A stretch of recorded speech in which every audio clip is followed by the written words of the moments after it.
ہے اس 30 سال کی عبادت کا ثواب ایک طرف، آج جو تو ماں کی خدمت کر رہا ہے اس ماں کی خدمت کا ثواب ایک طرف ہے۔ فرمایا وہ جو خدمت تھی، وہ جو تیری عبادت تھی، اس کا ثواب اگر ایک پلڑے میں رکھ دیا جائے، تیری آج کی رات کی ماں کی جو خدمت ہے اس ماں کی خدمت کو دوسرے پلڑے میں رکھ دیا جائے، فرمایا یہ ماں کی خدمت والا پلڑا بھاری ہو جائے گا۔ اللہ اکبر۔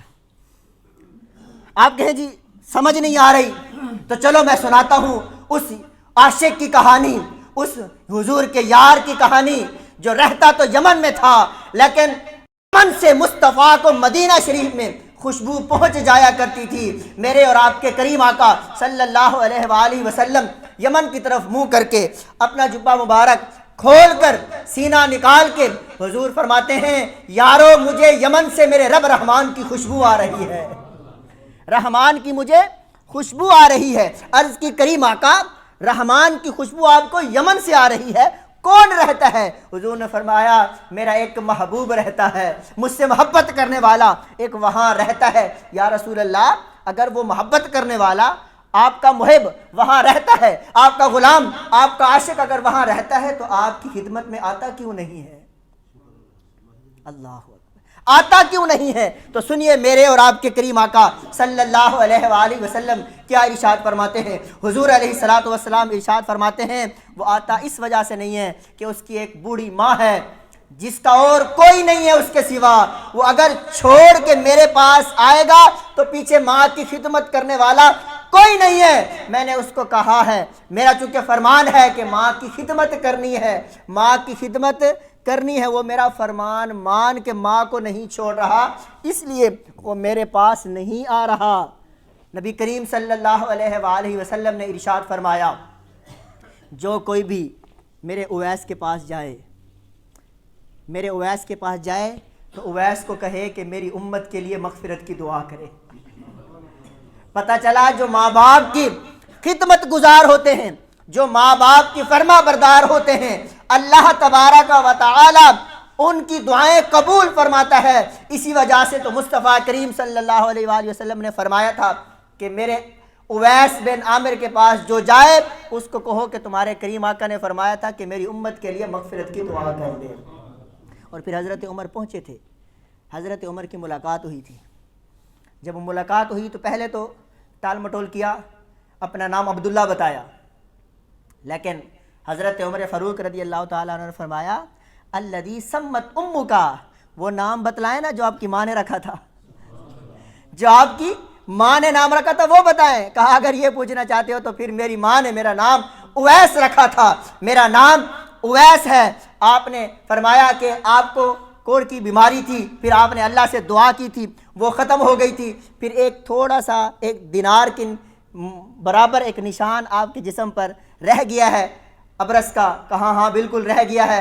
تو فرمایا پھر سن لو، میرے اور آپ کے کریم آقا نے بشارت اور مبارکباد دی تھی اور یہ بھی کہا تھا مجھے یمن سے میرے رب رحمان کی خوشبو آ رہی ہے۔ حضرت عمر فاروق رضی اللہ تعالیٰ عنہ نے نا حضرت اویس کو کہا کہ اے اویس اتنی حضور سے محبت کرتے ہو، آئے کیوں نہیں ہو؟ آ جاتے۔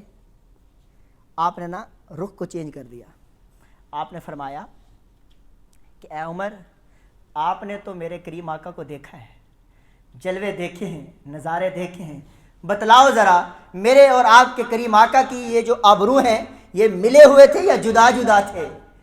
اللہ اکبر۔ اب آپ کو تو پتہ ہے نا صحابہ کرام حضور کے چہرے کی طرف روشنی ہی اتنی ہوتی تھی، روب اور دبدبہ اتنا ہوتا تھا، کبھی ٹک ٹکی باندھ کے صحابہ نے حضور کی طرف دیکھا ہی نہیں تھا، سر جھکے ہوئے ہوتے تھے حضور کی بارگاہ میں۔ تو پریشان ہو گئے۔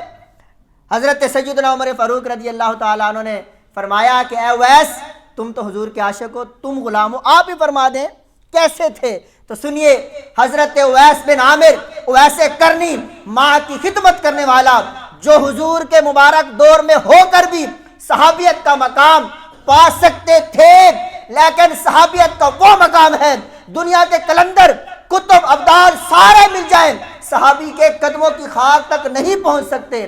وہ مقام حضرت اویس کرنی نے ماں کی خدمت پر قربان کر دیا تھا، ماں کی خدمت پر انہوں نے قربان کر دیا تھا، ماں کی خدمت پر انہوں نے قربان کر دیا تھا۔ وہ مصطفیٰ کے پاس پہنچے تو نہیں ہیں، لیکن کریم آقا صلی اللہ علیہ وآلہ وسلم کے غلام حضرت عمر فاروق سے عرض کرتے ہیں، سنو عمر بن خطاب، اگر میرے کریم آقا صلی اللہ علیہ وآلہ وسلم کے پاس بیٹھ کر قریب ہو کر اگر آبرو دیکھو گے تو یہ تمہیں جدا نظر آئیں گے، اور اگر دور سے دیکھو گے تو وہ تمہیں ملے ہوئے نظر آئیں گے۔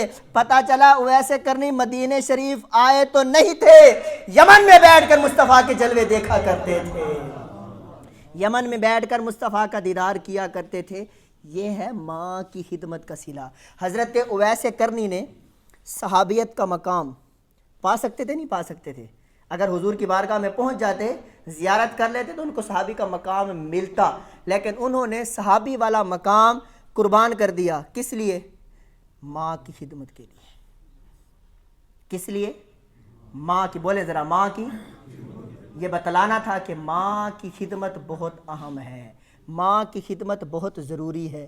اس وجہ سے حضرت اویس کرنی رضی اللہ تعالیٰ عنہ، میں حدیث پاک سے اپنے بات کا اختتام کرتا ہوں، میرے اور آپ کے کریم آقا فرماتے ہیں کہ والدین میں سے دونوں کو یا کسی ایک کو خوش کرنا، والدین دونوں یا کسی ایک کو خوش کرنا افضل من جہاد بالسیف، تلوار کے ساتھ اللہ کی راہ میں جہاد کرنے سے زیادہ بہتر ہے۔ وآخر دعوانا ان الحمد للہ رب العالمین۔